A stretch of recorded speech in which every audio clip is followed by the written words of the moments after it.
Welcome to the all-new, all-different #1 comics podcast.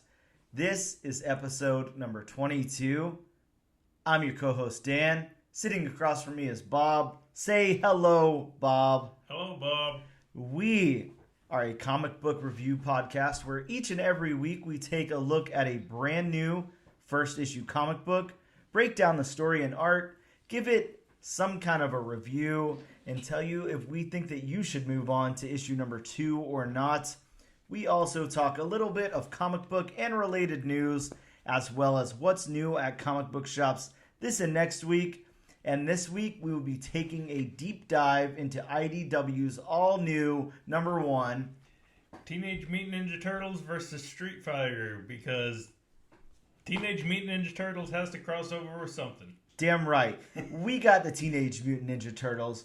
We got Street Fighter. We got Nickelodeon versus Capcom.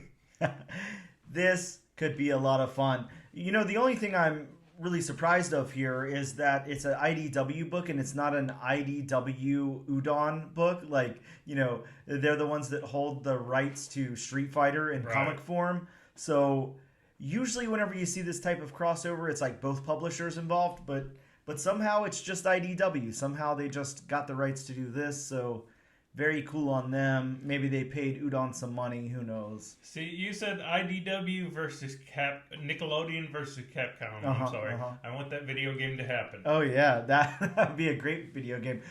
Who would you use if you could dig deep into the Nickelodeon archives? And I'm saying deep, don't give me something super obvious like Tommy from the Rugrats or something. Give me something deep. I'm talking like Angry Beavers level or something. Oh wow. Let's see. How about You Can't Do That on Television versus Street Fighter? Oh, man. I love You Can't Do That on Television. Yes, perfect. I love it. Let's get some live action in there. Let's do Hey Dude or something. Oh, my God. Hey Dude. Maybe some double. We'll get Mark Summers in there to fight Street Fighter. We'll have Clarissa explain it all. Oh, man. I love it. Sounds wonderful. We'll be right back.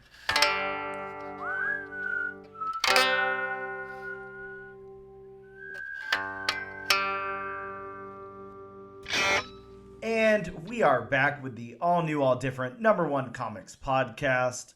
Bob, let's talk news. What news? I don't know. There's a little bit of news, at least. A tiny bit of news. Yeah, a little better than none. Yeah, that's very true. How about, I'm not going to get this director's last name correct, but I'm going to say Andy Muschietti. Is that his name? The guy that did Flash, that did both parts of It.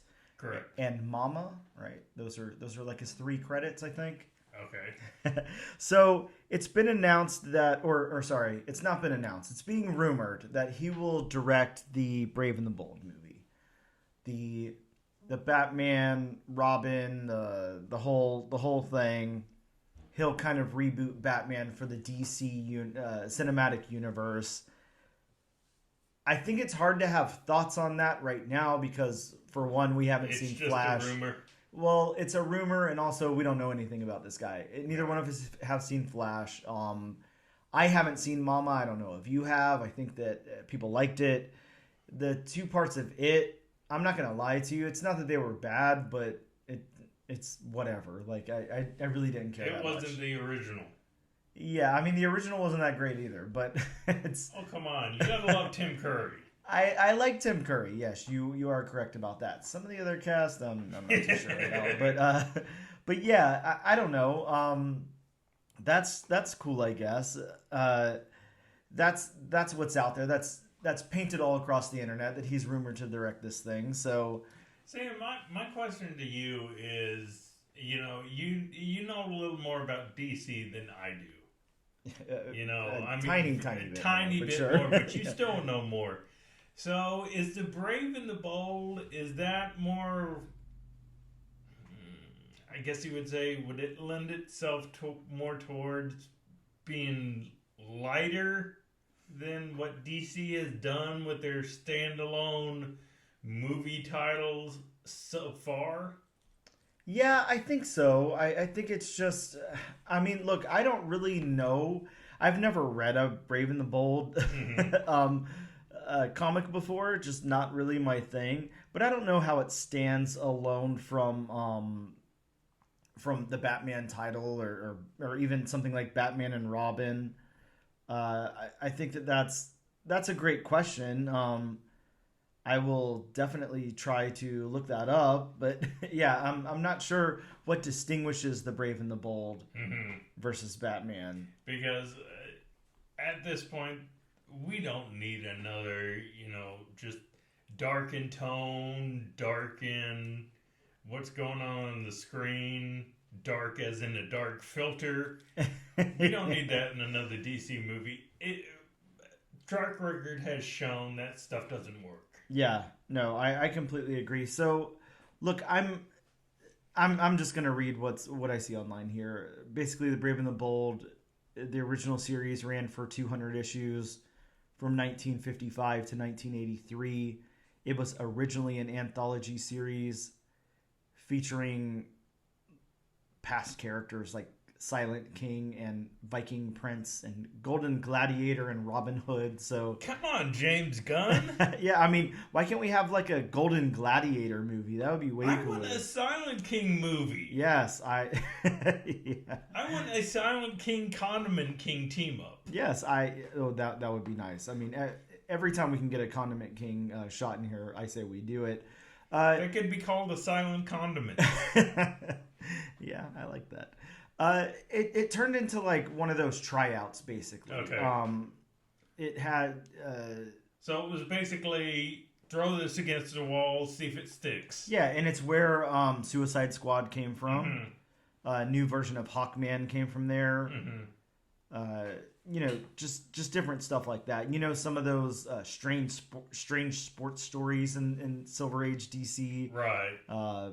That kind of stuff came from there. And then, of course, like everything else at DC, it eventually morphed into a Batman book, a Batman team up book, basically. Of course. So teaming up Robin, Kid Flash, Aqualad, different people there with Batman. So Mm-hmm. yeah, it's more of I guess like that. It's more what did we used to have? I mean, of course they do this every now and again. Spider-Man teams up with whoever in this issue and this issue. Maybe that kind of thing over there. Okay. Now I don't know how you translate that to a movie because it's not like we're going to team up with.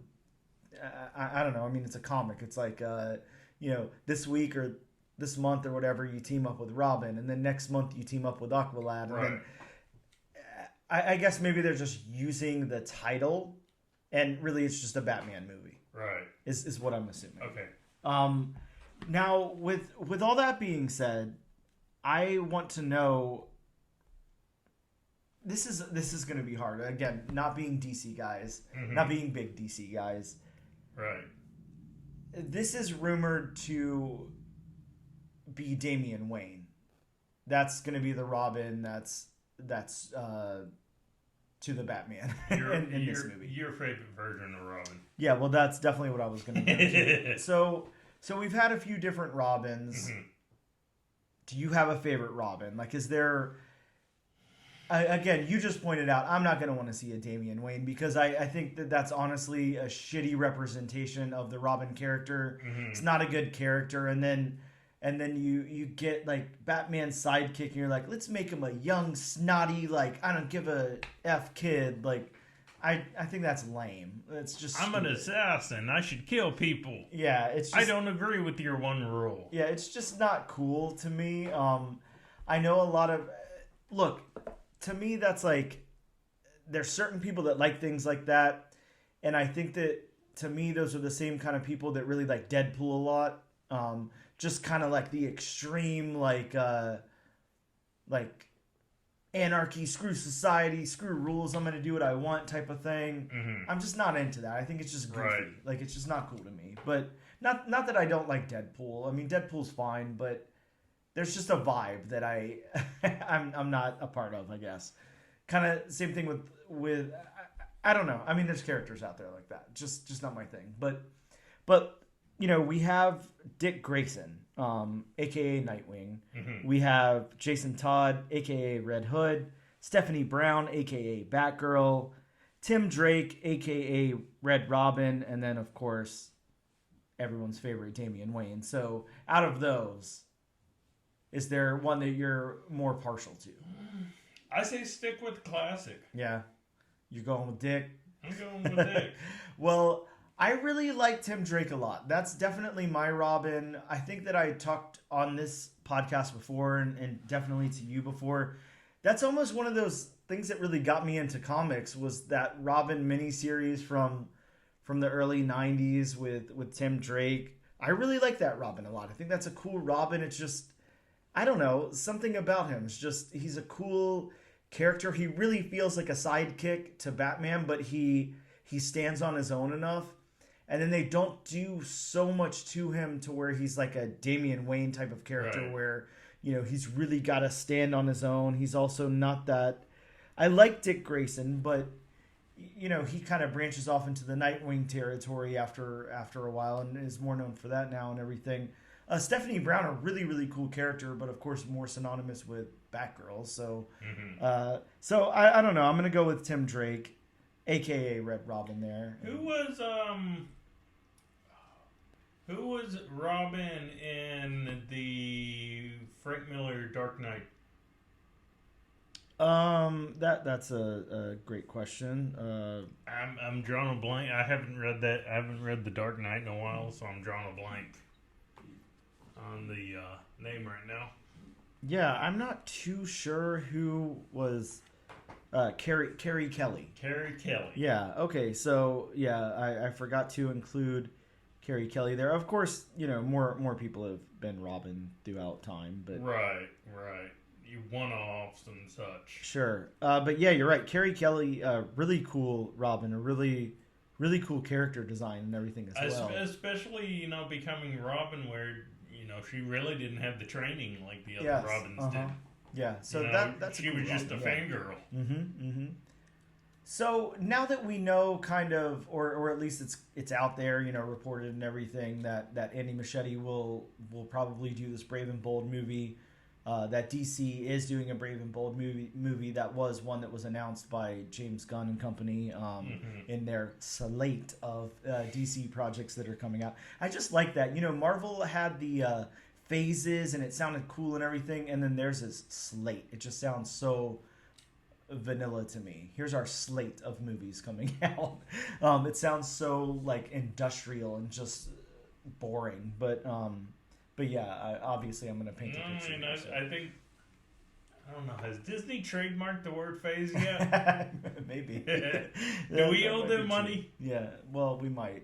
We probably owe Disney a lot of money, so I don't know. I was going to try to think of a cool Mickey Mouse catchphrase, but I don't even know if he has one, so except for that laugh, which I'm not going to attempt to do. But I did have one. You did have me think of something just when you were talking about the different Robins.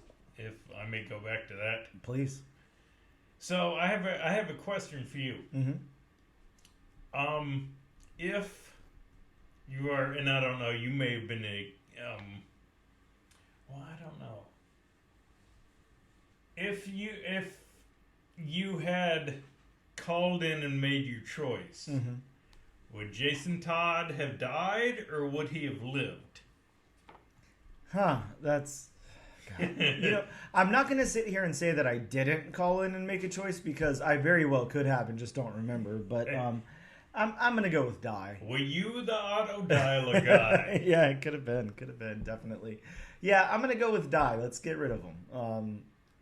I mean, of course, that means nothing in comics when someone dies, but still, I go die. I mean, it does for one person in particular who, except for alternate versions, is still 6 feet under. Are we talking about Uncle Ben? We are talking about Uncle Ben.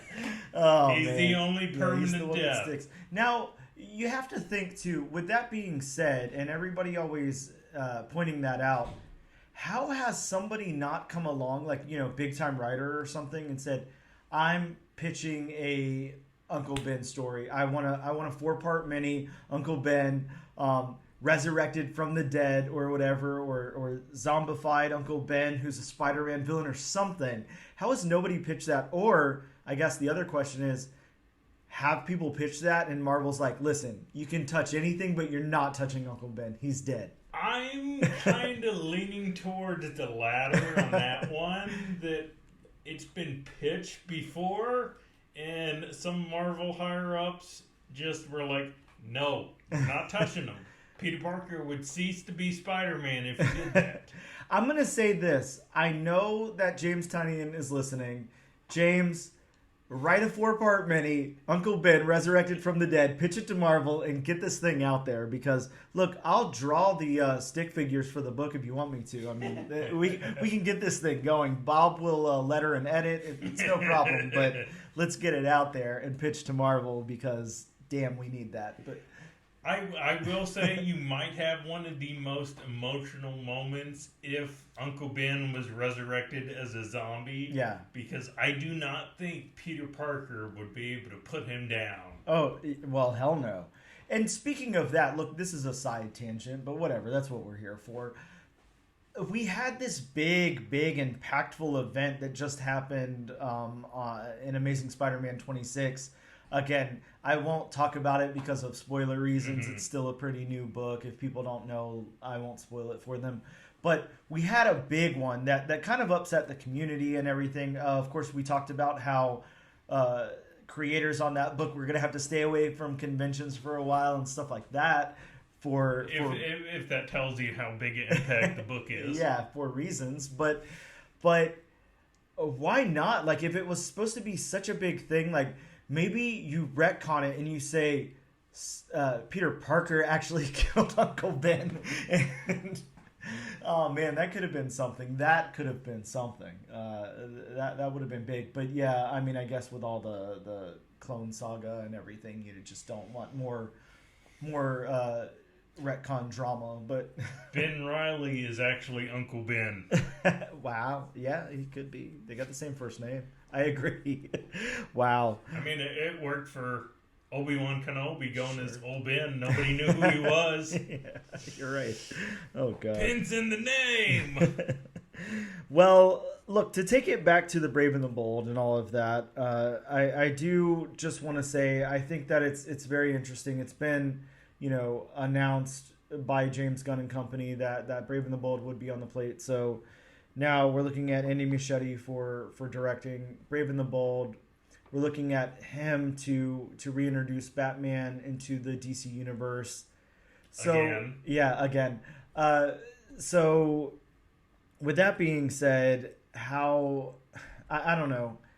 Do you have any level of anticipation here? Is there anything that they could do that would make you excited about this project? Because I'm feeling it now. I'm not the slightest bit excited about it. I could care less. It seems like you're about in the same boat. So excited is definitely not the word for it. Mm-hmm. Is there any casting or anything that could make you go, all right, this will work? This sounds cool. I want to see this. I want to see this person as Bruce Wayne with his baby son, Damian Wayne. Is there anything that'll make this work for you? At this point, not really. Yeah. And after I see The Flash, my anticipation may be down even more. Yeah, I think the same way. It's hard because we've had so many incarnations of Batman. We've had... Are you saying Batman fatigue is for real? I mean, it is... Look, it is for you and I. I don't know about the general public. A lot of people still excited about Batman. We just had Robert Pattinson in the role, and everyone was, saying that he was really good. We know how you felt about it. Yeah, unwatchable, but after 7 times. Oh, geez, yeah, I'll never try again. That's the truth. But yeah, I'm with you. There's been so many people who have played Batman. There's been so much Batman. I just don't care. There's not my favorite actor. Playing Batman wouldn't make me excited. I just don't care. There's not anything that would make this, I need to watch this. I'm going to be honest with you. Even if people say, listen, this is the best movie you will ever see in your They life. have said it. Exactly. You have to go see this. Tom Cruise said it. I still wouldn't go see it. I just don't care. There's nothing that can make me care. What if we got an Adam West hologram and he did the Batusi in the movie? Well, I mean that sounds cool, but yeah, still or he was trying to get rid of a bomb. I'm pretty much checked out at this point on Batman. Not to say that I am for the DC cinematic universe. I'm excited about some of the projects they have coming up. I'm excited about how they've announced the Creature Commandos and stuff like that. Some of the off the wall stuff sounds really fun. Right. I can't care about Batman anymore. It's the same story over and over again. What do I care? It's a rich guy who dresses up like a bat and fights crime. I don't care anymore.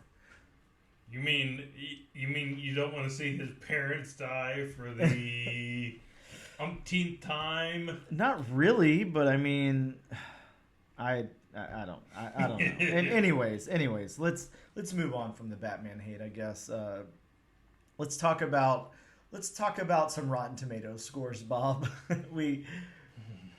Look, Across the Spider-Verse trending very, very well right now. We've got on Rotten Tomatoes a 96 critics and audience score. This thing is epic. There's so many people talking about it. Everyone's saying it's so good. A lot of people are saying it's better than the first Spider-Verse movie.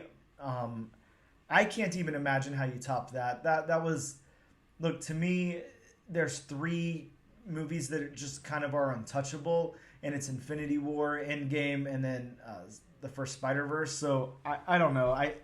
If it stands up there with that, I think that's just insane. It was just such a perfect combination of just really fun animation styles and then really cool spider characters all brought together. And then you top it off with Miles Morales and Gwen Stacy, and it's so cool what they did there. Mm-hmm. I'm so excited to see this movie, and yeah, the general audience is too. Everyone's really loving it. You're not hearing anything bad about it. The worst critique I've heard so far is, one, that it's a little long, but I think that's expected at this point for any movie. They're long now. And 2, some people were kind of pissed that it's a 2-parter. They were pissed about the cliffhanger. I'm never going to be pissed about a cliffhanger. That's good. That's where we've evolved to in movies right now. Everything's a franchise. See, and I think cliffhangers make sense for comic book movies. Oh yeah, absolutely. Because it's based off a comic book. Well, see, and that's the thing. A lot of times when I hear these complaints about comic book movies, I just think to myself, have you never read a comic book before? Exactly. They're not going to give you everything in a single issue. How do they expect you to go to the comic book store next month? How do you think that they get you to add that book to your pool? Would it make any sense at all for me to tell this entire thing in one story and then ask you not to pick up issue number 3? Like, it makes no sense. It's like, come on, people. Be familiar with the source material, I guess. But plus, especially like you said, Infinity War and Endgame, which is basically lumped into one movie. Yep. Would you want to sit there for almost 5 hours? I would sit there for 5 hours for that. Would the casual moviegoer want to sit there? No, absolutely not. So it made sense to put it into 2 movies. Well, not only does it make sense, but the level of anticipation that you got and everything. Yeah. Think about walking out of Infinity War. Yes, it would have been nice to go back the next day and see part 2, sure, but the build up and everything, it was wonderful, and then it made the payoff so much better. It was such a good way to set that up. Oh, yeah. It was wonderful. That level of anticipation made the 10-year wait from Iron Man to Endgame. It made that 10-year wait even better. Yes. Yeah, I completely agree with you. I can't wait to see this thing. I'm very excited about it. Really, really excited. Want to go see it in the theater. I don't know if I will, but I'm very excited. So let's talk about the opposite side of that. And of course, this is big disclaimer here. The Flash is not out for the general public yet. So you can't go see it. So it does not have an audience score anywhere or anything like that. But just the first impressions on Rotten Tomato, where the critic score is and everything, it's at a 72. And the reason that I bring that up is I want to talk about the hype machine that was behind The Flash in the first place. Of course, we have Stephen King, we have Tom Cruise, we have James Gunn, we have Warner Brothers Studios. Which, look, I understand Warner Brothers and James Gunn hyping up the project. That makes sense. Stephen King and Tom Cruise. Yeah, sure, that's a little different, but I think that the level of what everyone was saying about this movie, the hype machine behind this movie, how people are saying this is the greatest thing you will ever see. This will completely turn everything around. Even to the point where we talked before about how producers on the film said that you were forget Ezra Miller's crimes, which, I mean, screw you, dude. Like, you should never say something like that. That's insane. No. And to tell you the truth, I've heard from a lot of people we know, who said, yeah, I'm excited. I want to see, Michael Keaton as Batman again, blah, blah, blah, this and this. I'm not giving my money to Ezra Miller. I'm not going to go pay for a ticket to see that. A lot of people are boycotting it because of Ezra Miller. So I think which I think we thought would happen. Oh, yeah. In a lot of people, absolutely. I'm sure. Yeah. So that's a whole thing, There's that whole side to it where no, people are not going to forget Ezra Miller's crimes. No, that's not okay to even think. But no, what he did was unforgivable. Yeah, absolutely. I completely agree. And unless he wants to come out and say, "Hey, I did these things. I was wrong. I shouldn't have done them. I'm gonna atone for my my actions. Whatever. I'm gonna do whatever I can for the victims, their families." Then yes, I agree with you. It's unforgivable until something like that happens. I mean, the public has shown if you own up to things, yeah, sure, and you try to make up for it, they will forgive you. Yeah, I mean, it's just human. You want to forgive people. Anytime somebody does something wrong to me, it's crazy. That's like one of the first things I think. How can I ever interact with this person again or whatever? And you think to yourself, well, you've got to admit like a certain level of I don't know, like, hey, I did something wrong. I'm sorry. What can I do to make you feel better? What can I do to earn back your trust or whatever? That's kind of one of the first things I always think whenever, in the past where something has gone wrong in a relationship with someone, and we want to forgive people. Absolutely. We want to forgive, movie stars, people in the public eye and all of that.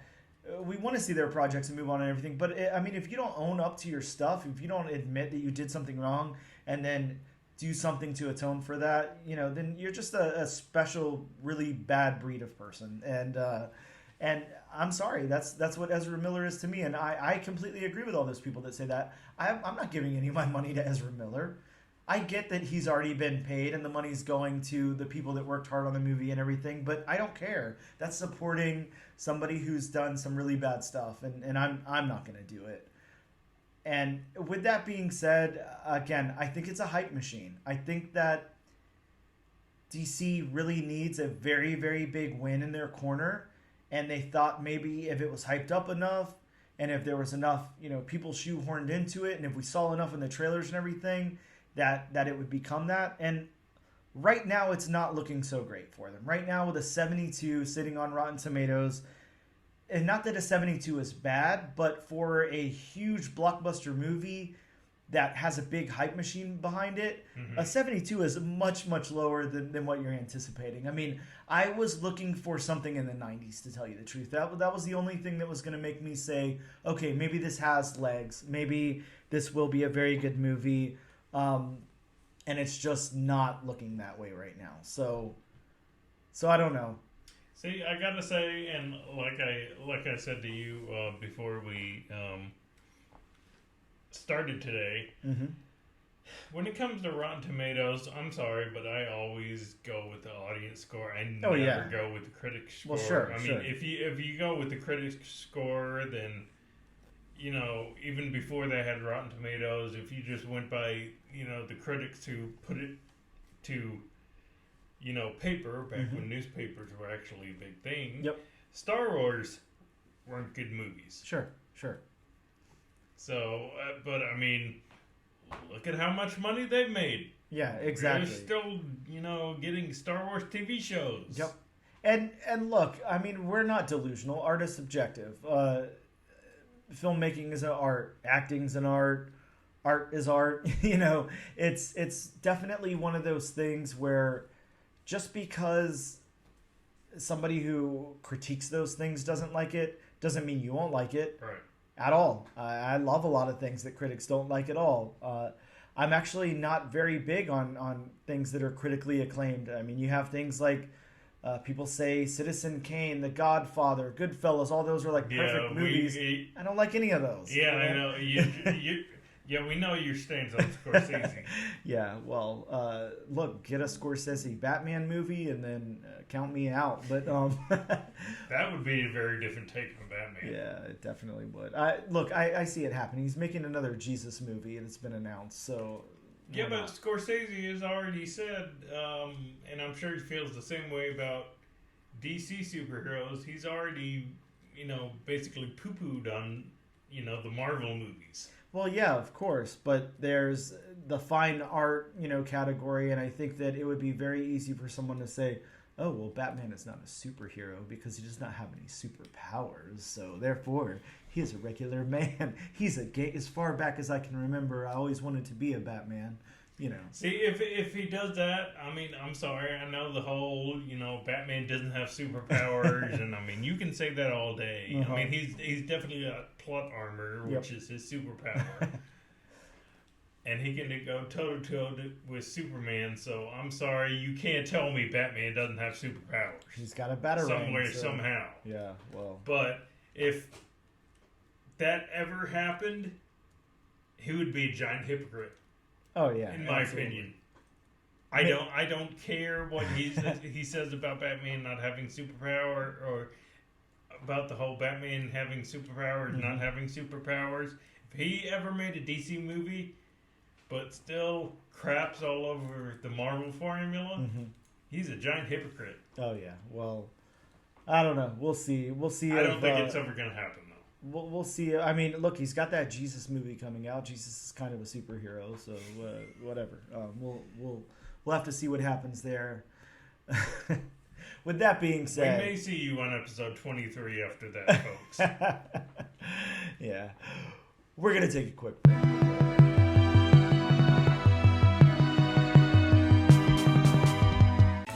Do you listen to albums start to finish? Do you prefer concept albums to regular albums? Are you always the one at the party telling people about the microtonal instruments used in King Gizzard and the Lizard Wizard? Did that sentence make sense to you? Then the Album Concept Hour has some podcasts for you. From Pink Floyd to Janelle Monáe to Christmas in the Stars, the Star Wars Christmas album, we've got you covered. And we have guests, including Andy Merrill, a.k.a. Brack. And you know what? Later we're going to find out that right before John Bon Jovi dies, they take a recording of him, and it's all beeps and whistles, and they use that for R2-D2 back in '76. Kevin Bartelt, a.k.a. Chef Kevin. I sent the host, Sean and Hayes, a list of, comedy guests, and then I snuck in one that was Stu McKenzie, and then I put in parentheses, lead singer of my favorite band, and they just said, thumbs up. Power Rangers theme creator, Ron Wasserman. I was this close to being in Guns. When the original drummer left, my buddy Matt Sorum took over. And he goes, dude, if I'd seen you 2 weeks earlier, we needed a keyboard player, you could have nailed it. I'm like, well, let's kill the guy. I'm still around. Michael Makala from Bongzilla. Alan Ohm, I think, too. Ohm is his heart, he's bleeding when you listen to Ohm. He always just I felt like I would interrupt him. I feel like I'm like a fart joke, and he's like a Woody Allen movie. And Jim Warren from the best band you've never heard of, Inspector 34. Well, that's a big part of the tragedy, I think, with the whole Beach Boys Beatles thing is the Beatles had, it wasn't just Paul. Yeah. Brian was so alone in that. Surrounded by Ringos, but Ringos with a bad attitude. Because I love Ringo. Ooh. The Album Concept Hour is available wherever you listen to podcasts. Go to linktr.ee/flyoverstatepark for more information. And we are back with episode number 22 of the all new, all different #1 comics podcast. Bob, we're going to talk about some new books that dropped in comic book shops this week. All right. You still got time to go run to your local comic book shop, and pick some of these up. Hopefully, they're not all gone. Or drive. Yeah. Run, drive, swim. You could fly, I guess. Teleport, if you can do that.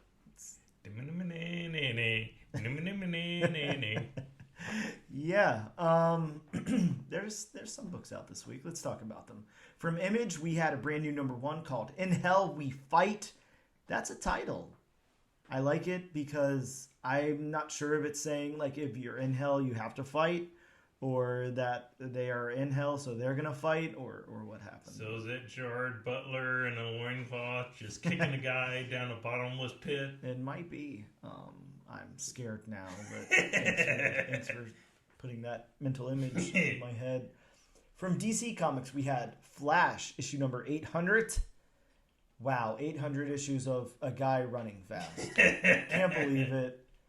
They made it. And speaking of 800 issues of a guy doing nothing in particularly interesting, we have Joker Uncovered #1, which is a book of Joker covers. Yeah, so yeah, if you're into just not even reading a comic book of covers, looking at a comic book of covers. Let me ask you this. You remember, like, back in the day, there used to be that thing called, like, a coffee table book. It was basically something, you know, like a lot of, like, old, like, American dads would have them sitting there with like, muscle cars or something in them, and it was for whenever, like, a guest came over. Are you saying you're to that point now? You're an American dad? Well, possibly, but I definitely don't like muscle cars, so at least there's that. But yeah, those were a thing. Coffee table books. I feel like that warrants something like that. Not really like a comic book that I'm gonna bag and board and then stick in my collection. Yeah. Like, what am I supposed to do with that? It's kind of confusing. Now, a few years ago, I did get it was Empire Strikes Back, and it did have all the posters. Posters, though. I mean, I don't know. Makes sense. I'm not sure. I'm just not sure what to do with this. To be honest with you, I definitely skipped this one. I wasn't. Well, for one, I have all of those single issues with the actual covers. So, you don't want to reminisce on the covers you already have? There was no point, but yeah, that's a thing that came out. We also got a new talent showcase from DC. This is part of the Milestone Initiative. And it's got a whole bunch of newcomers to the comic book game testing out their skills here on this new talent showcase. Now, something like that is a cool concept. Yeah, absolutely. It's a really big book too, graphic novel size almost, and it's $3.99 cover price, so definitely worth checking out there. We also had Steelworks #1. Bob, that was kind of in the running for one of the books we were going to cover this week. I have to say I'm very, very happy that we landed on this instead of that, because I'm not sure. I did, out of spite though, not pick it up on purpose. I picked it up and I looked at it and then I said, no, why? What am I going to do with this? I never want to see this book again. The cover just bothers me. I don't want it. So I put that one back down. But yeah, that's our offerings from DC this week. From Marvel, we have Star Wars issue 35. Their first appearance of Dr. something or another, cut something on some kind of doctor. We've got the first appearance of an unknown female Sith Lord and the origin of Luke's green lightsaber. So all that's happening there in issue 35. Probably a good one to pick up. Maybe hold for the long term. Issue 34 was a big pickup for everybody. Everyone was trying to get their hands on that. So 35 following in its footsteps, I guess. We had a new volume of Loki #1 here. Great art germ variant cover. Really, really cool book. Got Deadpool Batter Blood #1. First cameo appearance of Shatterstorm. And we also got Groot issue #2. First appearance of a monster that destroyed Groot's home world. Red Goblin 5, part of the Carnage Reign storyline. And we also got Star Wars Darth Vader, Black, White, and Red, issue #1, second printing, as well as Star Wars Return of the Jedi, The Empire. That was a one-shot. Which that was also in the running for the comic we were going to do today. Yep, absolutely was. Kind of disappointed that the wheel didn't land on that. It kind of sounded like a cool concept. Yes, I agree. And then from there, we also got Sudden Death #1 from Scout Comics. Those are some of the new books that came out this week. Not a whole lot, but there's a couple of things in there. So not every week can be big. Yeah, sure. So a couple of things to talk about there. And we're going to take another quick break. We'll be right back to break down this comic book.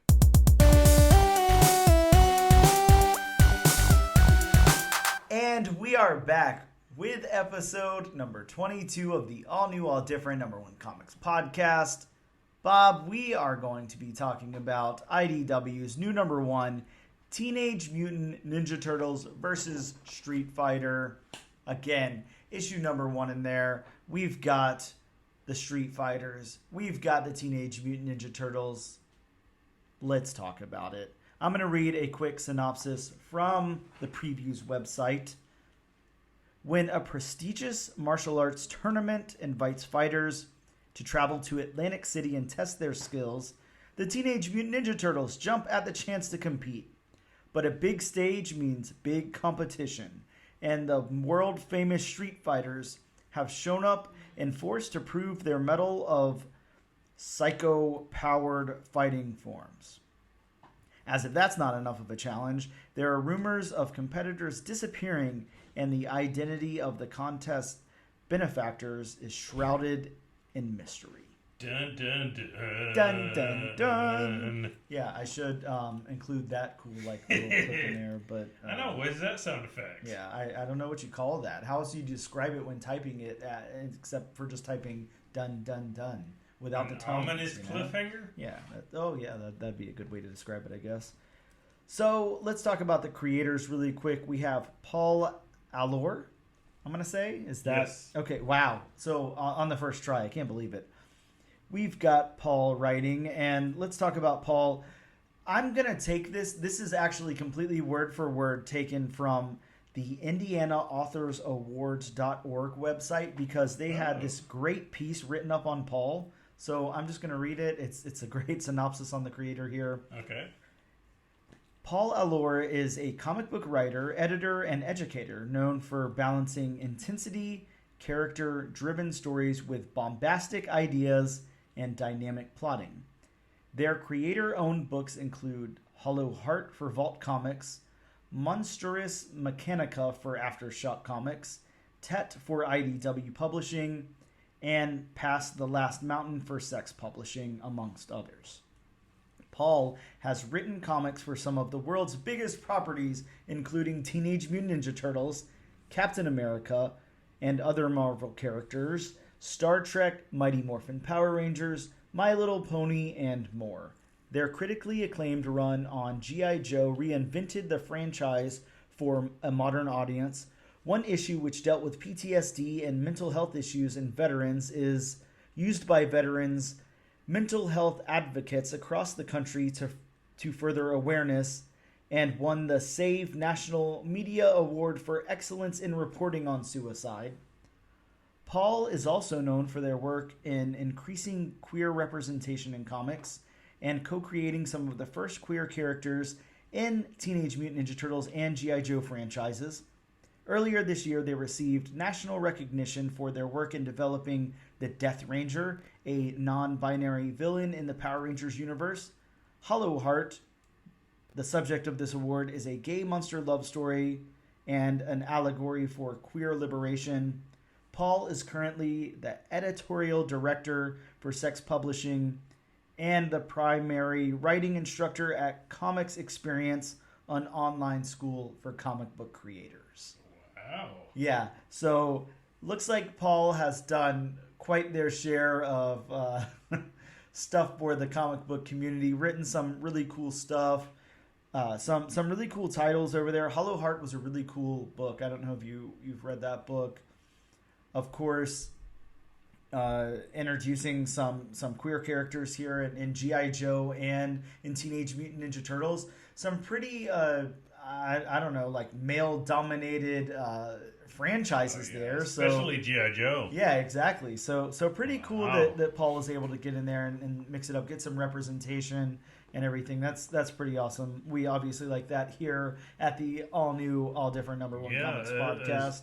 especially the fact that one of their issues is actually used by veterans. I mean, that's very cool. That's definitely round of applause worthy. Yeah, imagine just creating something in the sense that people like it, and then also creating something that like helps people deal with such heavy topics as mental health and suicide awareness and all of that. That's definitely groundbreaking. Yeah, that's very cool. Very, very, very cool. And that's why I wanted to read that from that website. I gathered, I went ahead at first and gathered the information myself by using multiple sources and everything. And then I said, wow, this is so beautifully written. I'm just going to read this because it's a nice article on Paul. So yeah, that's fine. Yeah, very, very cool. Now, Bob, help me with the artist name. That's Ariel Mendel. Mendel. Okay, Ariel Mendel. Let's talk about Medel. I'm sorry, I added the N.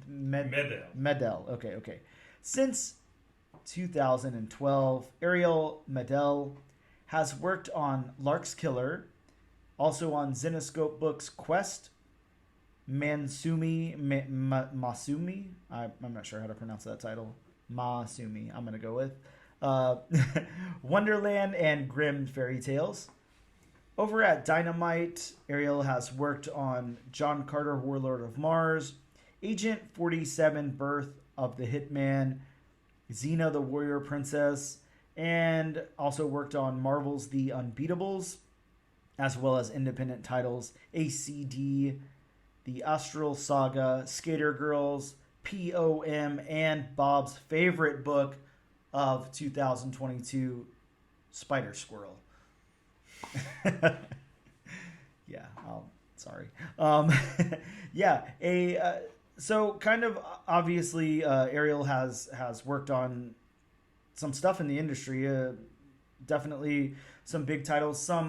I think that whenever you go over to work on stuff over at Zenescope and Dynamite, it's almost like a launching pad to get into some of the bigger two a lot of times. But yeah, working on something, like John Carter, Warlord of Mars, and then Xena the Warrior Princess, obviously some long-running books in of themselves.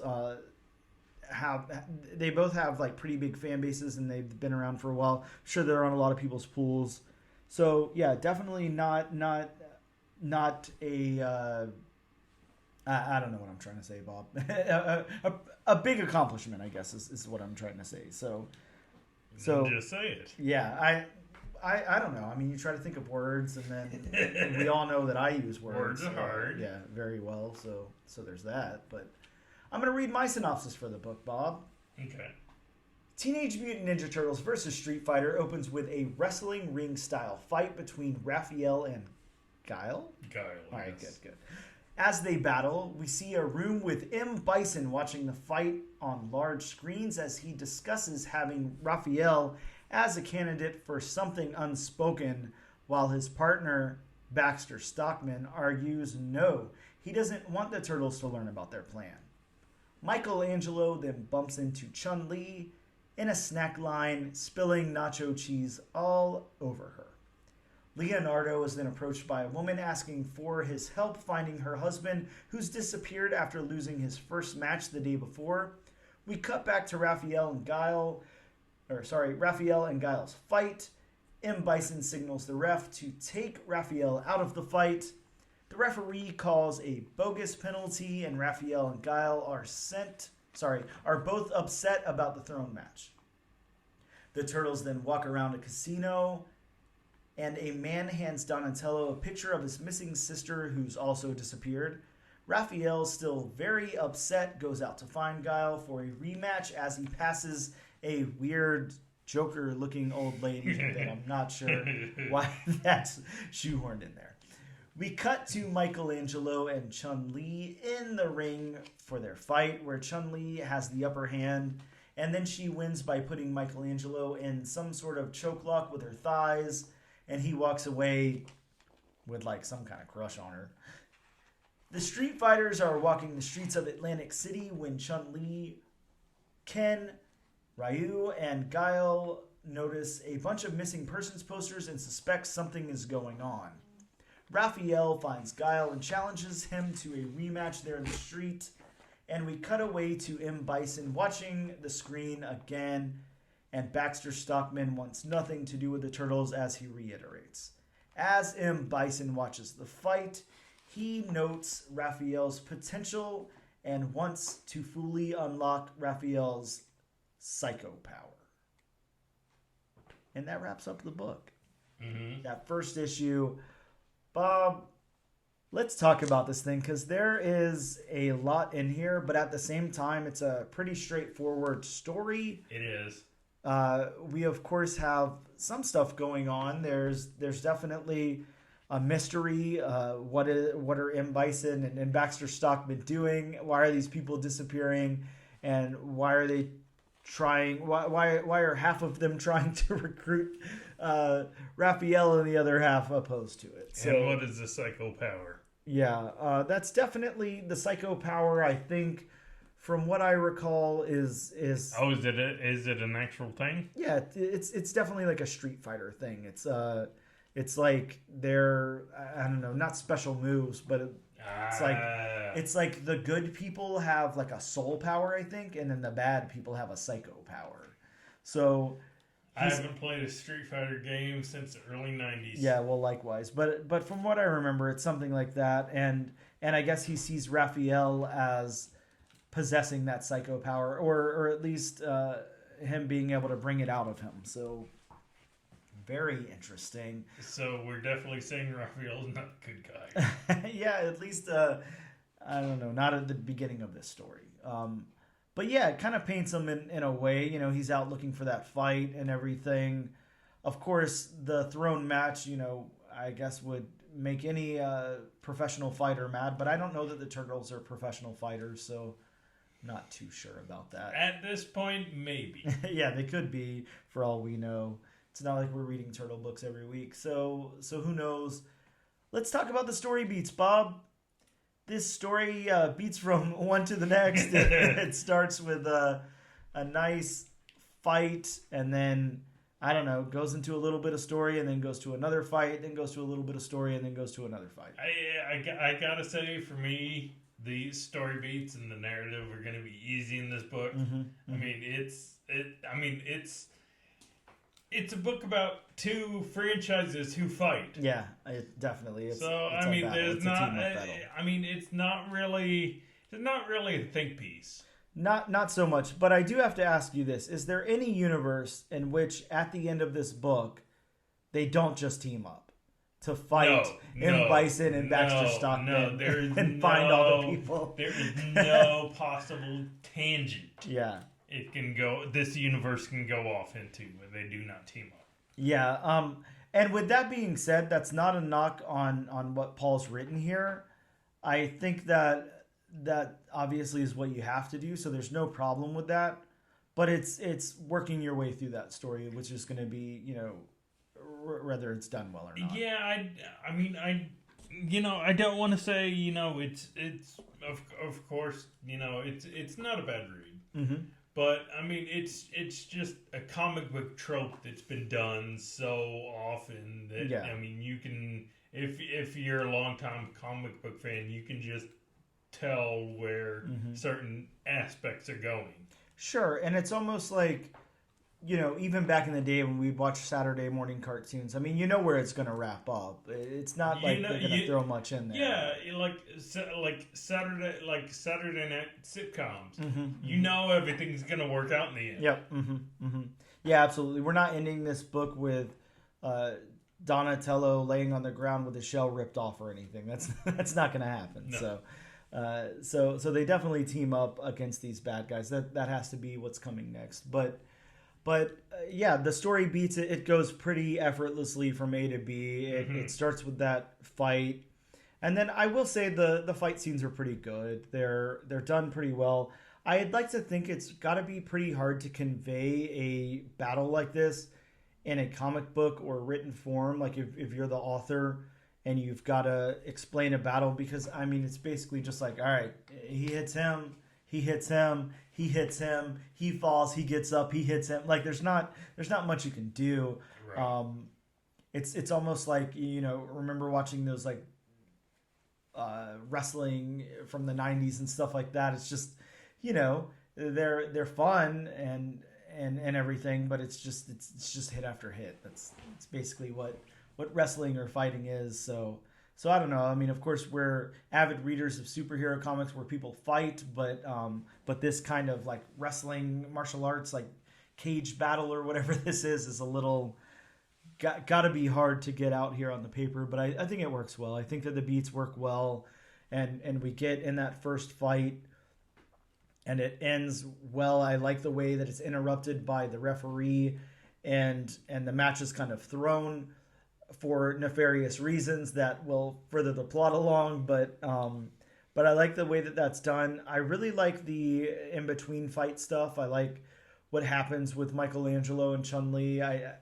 Of course, he's spilling that nacho cheese all over her, and she's not too upset. She says, hey, it comes out easier than blood on my clothes and whatever. And then you kind of see as they're in their battle, she's explaining to Michelangelo, she's already sized him up and everything whenever he spilt the nacho cheese on her. And then she wins the battle, and then they both kind of walk away with a big smile on their face because, I don't know, do they have a thing for one another? Well, at least Michelangelo's got a thing for her, it looks like. But yeah.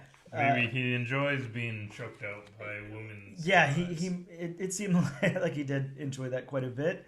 I'll give him that. Now, we're in the beats here, but what do you think about these like little backup beats? What's going on with M. Bison and Baxter Stockman? Of course, like I said, it's a little predictable for us, but we don't know why.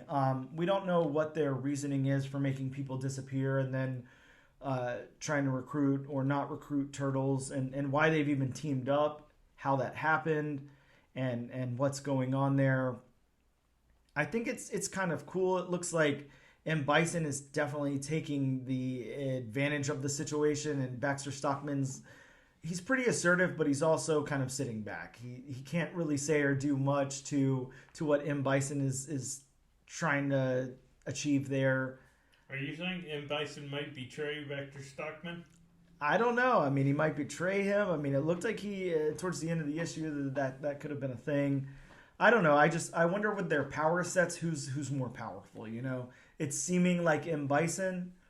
Of course, Baxter Stockman as a regular human. How powerful is he? I'm not too sure. I don't remember TMNT lore that well, but yeah. I think these beats work well, and where we leave off the issue, like the little cliffhanger that it's got at the end, is good. The narrative, I think they find everybody's voices well here. Yeah. I think that it can't be too difficult to find the voices of the turtles. I mean, that's been all over the place. Of course, we talked I think that was last week when we broke down that Mutant Mayhem trailer, and I mean, there's been so many incarnations of the Teenage Mutant Ninja Turtles, and they all have their individual personalities and everything. It's not too hard to find their voices. I mean, Raphael, we all know by now. I mean, he's the macho, I'll take anybody on kind of guy. So I mean, it's not too greatly hard to find his voice. What his voice is, and Michelangelo's. Of course. Not to sing the song, but a party dude, lighthearted, likes to eat. Yep. Of course, and I mean, of course, Leonardo, when that lady hands her the photo of her missing brother, Leonardo is the old take charge. I'll do what I can, to figure out, why your brother is missing kind of guy. Yeah, exactly. And like you said, not to just sit there and quote them or anything, but of course, we all know Splinter taught the Teenage Mutant Ninja Turtles to be ninja teens, and Leonardo leads, and Donatello does machines, and Raphael is cool but singing rude. In my head. And Michelangelo is a party dude, so yeah, there's that. But yeah, it's pretty laid out. It's pretty easy to find their voices. And of course, we know M. Bison is just a evil, maniacal villain. He has that, he has the evil, assertive, he just has that kind of voice, and Baxter Stockman is just a scientist who wants to get his work done and whatnot. So I think as far as voices in the narrative, the writer Paul does this very well. Yeah, I agree. A nice handling of the characters here, especially some of the. To me, the Street Fighters are a little bit less known for me. I was definitely more of a. If I was gonna play a arcade game or fighting game or anything, it was definitely Mortal Kombat. So I don't know Street Fighters that well, but they've been around my whole life, I guess is all I'm saying. So so let's talk about the dialogue then. Kind of ties into the narrative, of course, their voices and everything. But I believe that the dialogue is well written in this. It definitely works and serves the story well. It does. I think that the dialogue definitely moves the plot along well. We have their dialogue in the fight scenes, and then like the dialogue where Raphael's going to look for the fight. The in-between stuff, I talked a little bit before about Chun-Li and Michelangelo. I really like their dialogue. I like their chemistry and stuff, them talking to one another. Even though they've got to beat the hell out of one another and everything, they still have like a nice conversation about it and all of that. Chun-Li is kind of reprimanding Michelangelo to not disrespect himself and everything, but it still ends on a head. So I like the dialogue here. I think it works very well. How about the world building? This is a world where I'm not sure where Street Fighter takes place. I don't feel like it's Atlantic City. I don't think so. I know the Turtles definitely aren't from Atlantic City, so this is set in Atlantic City, kind of in the rings there, the wrestling rings, and then in the casino a little bit, and then a little bit in the back alleyways or whatever, where we're more used to seeing the Ninja Turtles and probably the streets of the street fighting. But yeah, I feel like this world is built up well. It works for what it is. It's kind of like a on location episode of a sitcom or whatever. Let's take I Love Lucy and go to Atlantic City. Sure, why not? We'll just use what's here. But yeah, it's like the Hawaii Saved by the Bell episodes or something. It's just on location, takes place there. I like it. It's a lot of fun, and this world is cool. And it's cool to see these two franchises interact with one another. I think that it works well. Bob, you've got it open to that panel now with the Joker old lady again, and I'm just wondering. And at first I thought maybe that was, and it could be, could that be just an Easter egg? It's got to be. I'm not sure. But the other thing I was thinking, that may be. Because we all know about the Joker jokerizing his victims, with the Joker gas. Yep. And I don't want to read this much into it because I'm probably way off base here.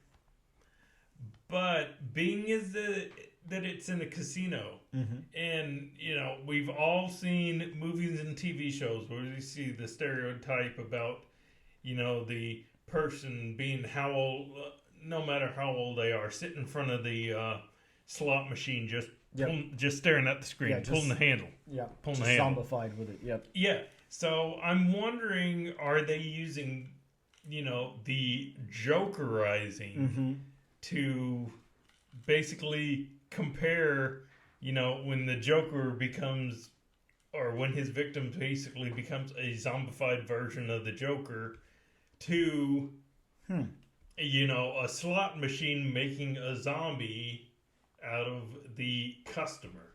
Sure, just like a little meta commentary on gambling addiction or something. Again, I'm probably way off base, but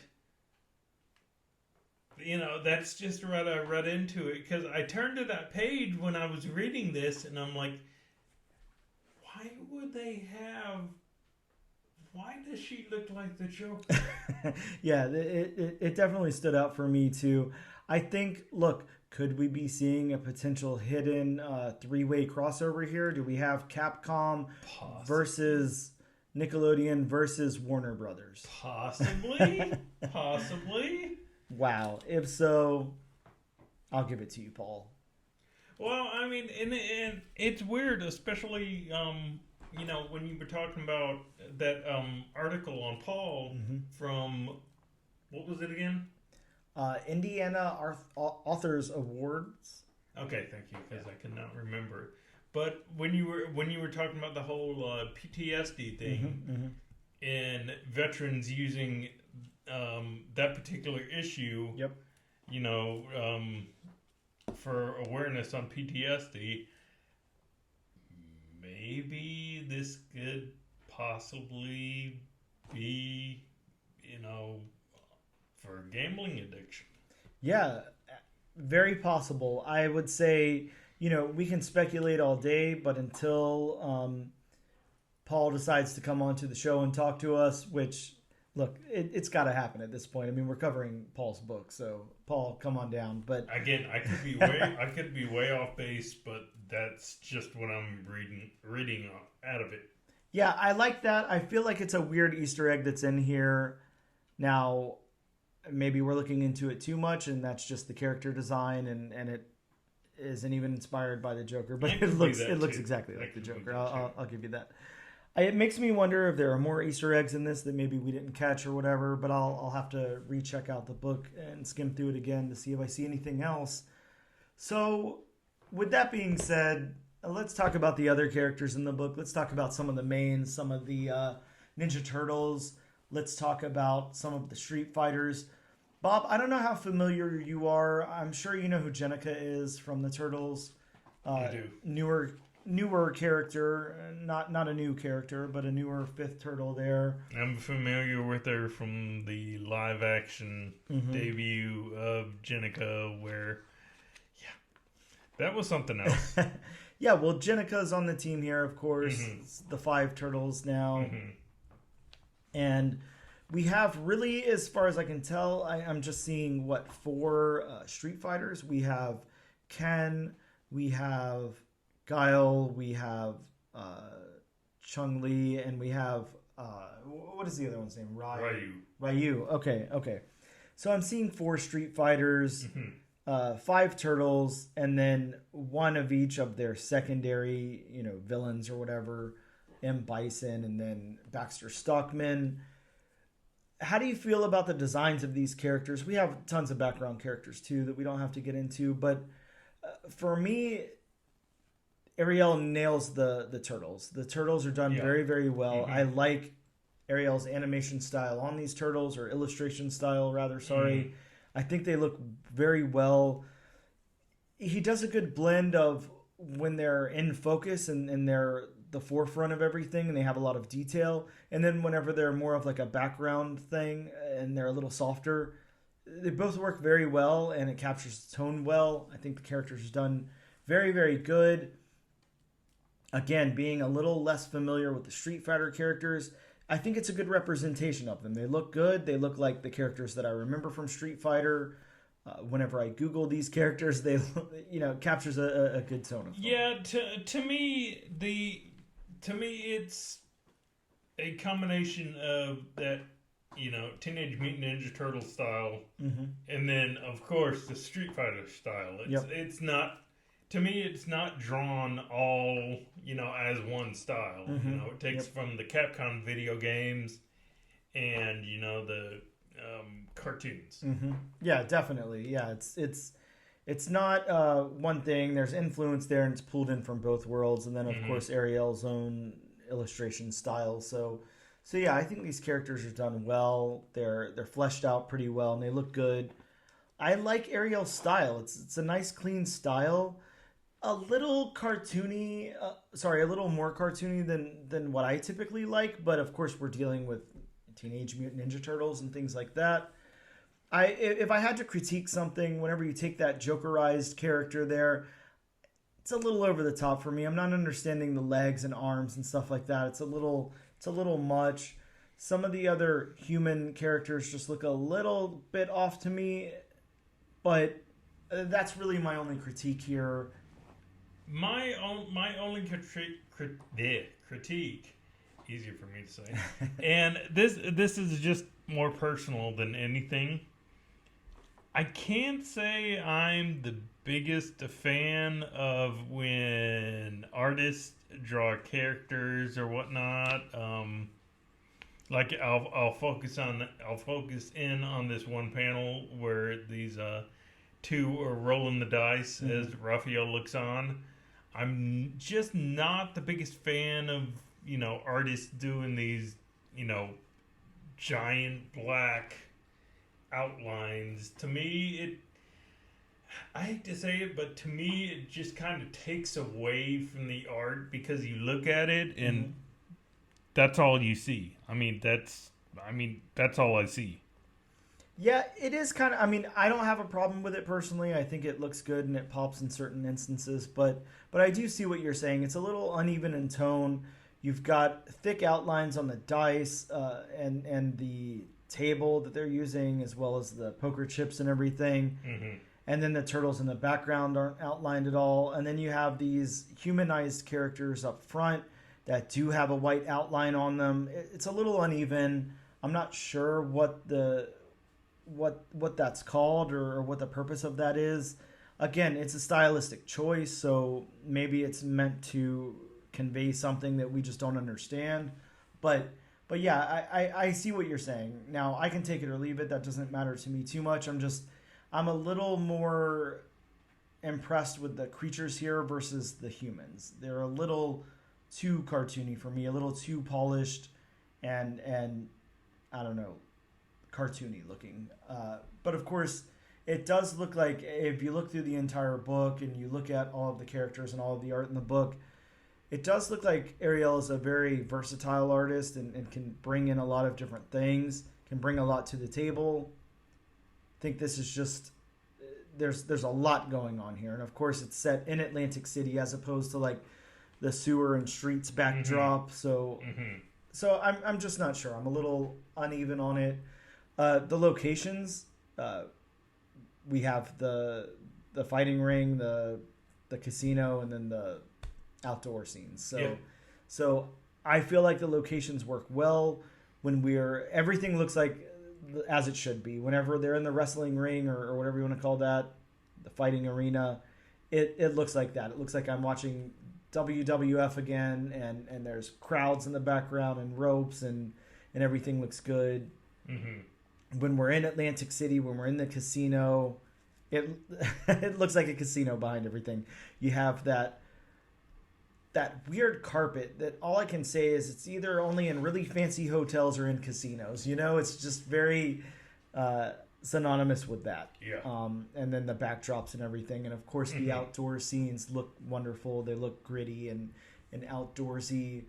So the backgrounds then, Bob, I don't know. This is going to kind of be another point off for me. I think that, look, it's got to be damn hard to get a large crowd of people watching something in a background in a comic book. Mm-hmm. But to take a whole bunch of just empty shells and use the same ones over and over again, I don't know. It's kind of a turn off. You would have liked more detail. Yeah, and I don't know how you get more detail in something like that. These are very, very small things that we're talking about.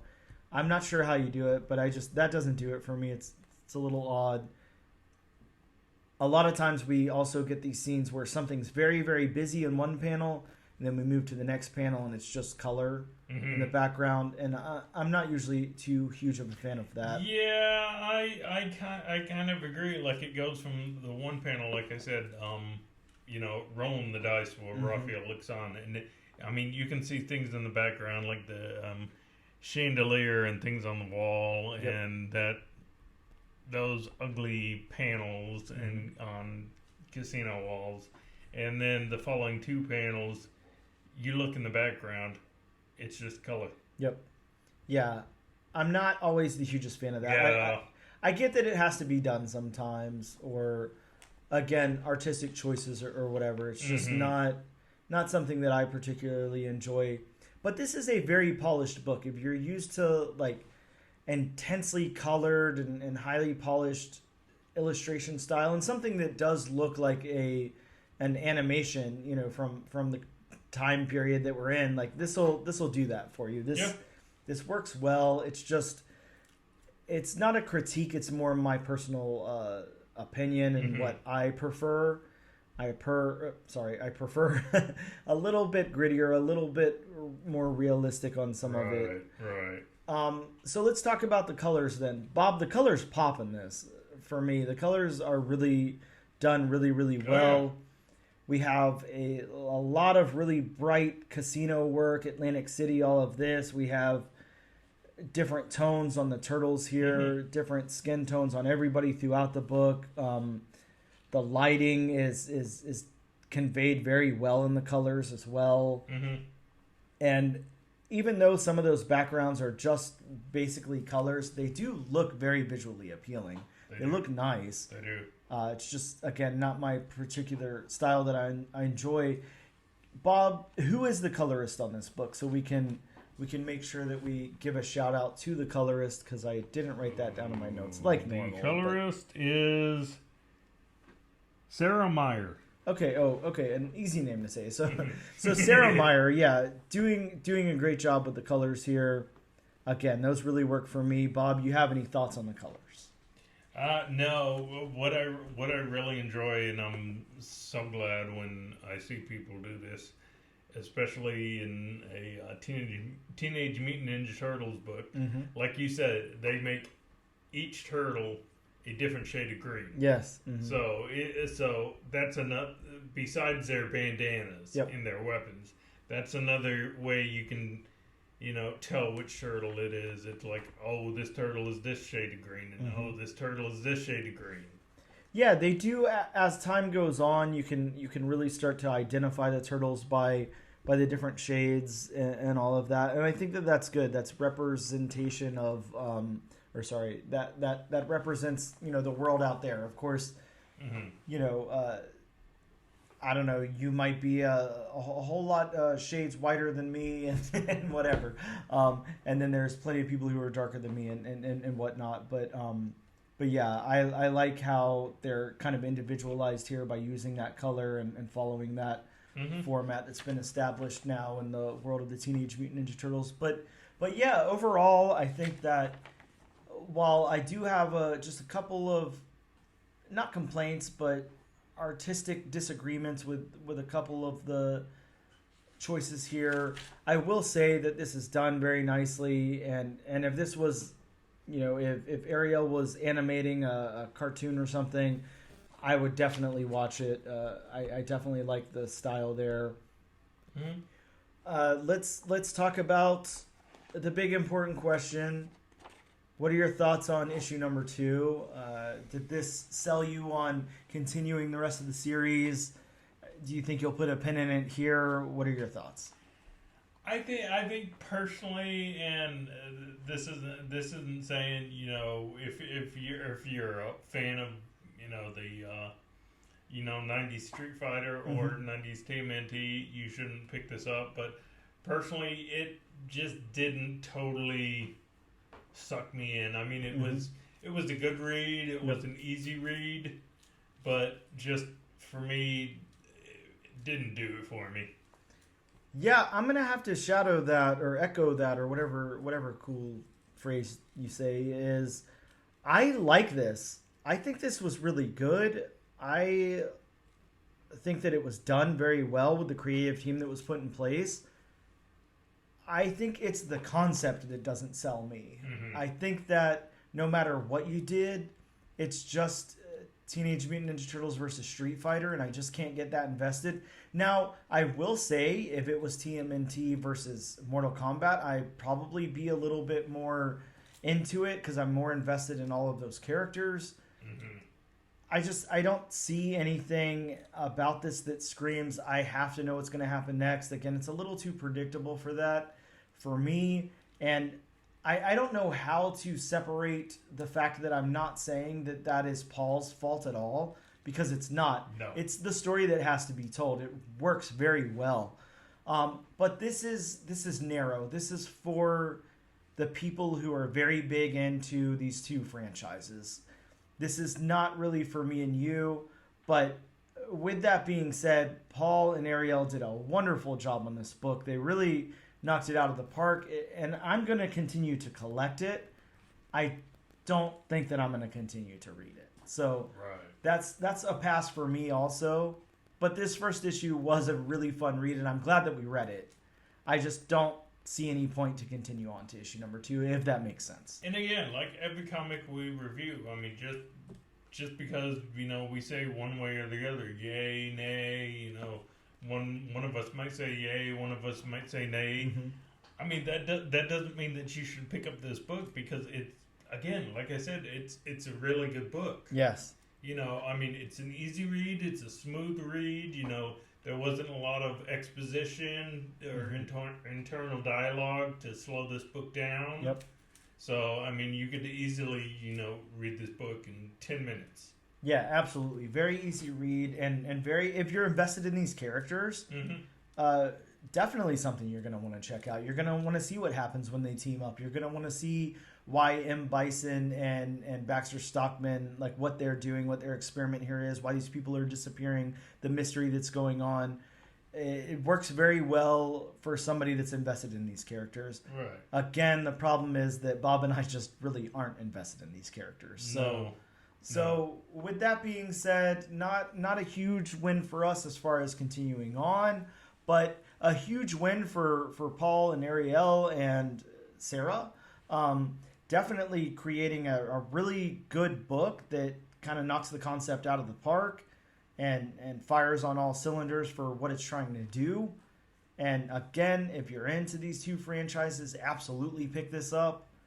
But yeah, I have to say for us, we will not be continuing on to issue number 2. Bob, with that being said, let's take a quick break.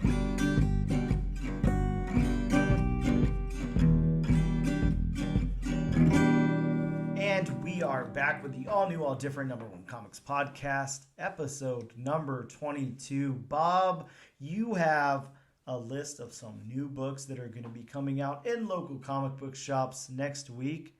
Let's talk about those. I do? I hope so. From Wait a second, Bob. You missed your famous disclaimer. Oh, yeah. Sorry. I mean, I should be so used to it where it should just... I should be robotic and just say, yeah. So, disclaimer. Thank you for reminding me. These are just some of the books that come out next week. Not all of the books, and some may not come out next week because of reasons. Because comic book reasons. Yes. Bob, what do you got for us? From DC, we have Static Team Up Annual number 1. Wow. So the first appearance of, I can't say that name, in comic books, a previously introduced character in the Static animated series. Yes. From DC, again, we have Batman Incorporated number 9. That couldn't have the first full appearance of Charles D. Guile, could it? I don't know if that's a pun, but whatever, it's bad. Yeah, well. From DC, we have Wildcats number 8.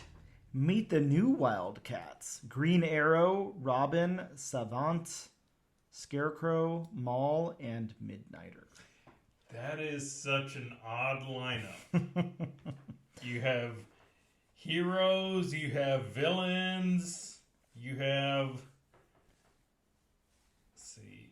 Is Midnighter DC? Uh-huh. Yep.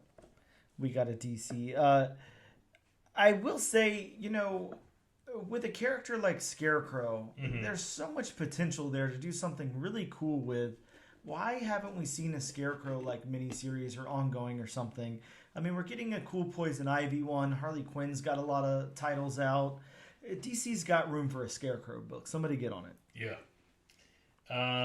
From the Marvel side of things, we have Marvel Voices Pride number 1. with the first appearance of a symbiote named Muzzle, and the first appearance of Nightshade. And again, like we pointed out last week, very appreciative of the representation coming from Marvel and DC, dealing with Pride. Big thumbs up to them. And I have to get prepared for this next title. From Marvel, we have Extreme. There it is. Verse number 3. There it is. Extreme. We've got the first appearance of Madam Venom, the first appearance of Black Fang, a prehistoric version of Venom, and the reintroduction of everybody's favorite, Venom Space Knight. I hope when I said that title, everybody turned down their speaker because, you know, when you say extreme, you have to say it loud. You gotta say it extreme. Yes. Again, from Marvel, we have Amazing Spider-Man number 27. And look, we just had the events of Amazing Spider-Man 26. Now in 27, we're going to talk about some upgraded Dr. Octopus tentacles. I mean, come on. Can we talk about what happened in issue number 26 before we move on to tentacles? Yeah. Oh, yeah, geez. I don't know if that's an upgrade or whatnot.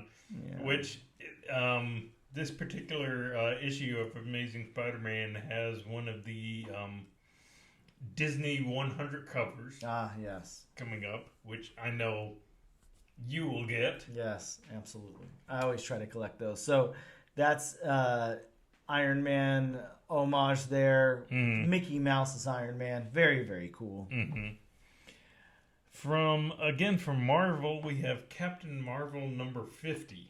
The final issue in this run. It made it all the way up to issue number 50. Kelly Thompson's run. Very, very wonderful run of Captain Marvel. We'll have to see what happens with the new volume. No, I've seen on Instagram she may be going to DC, or is she going to DC next?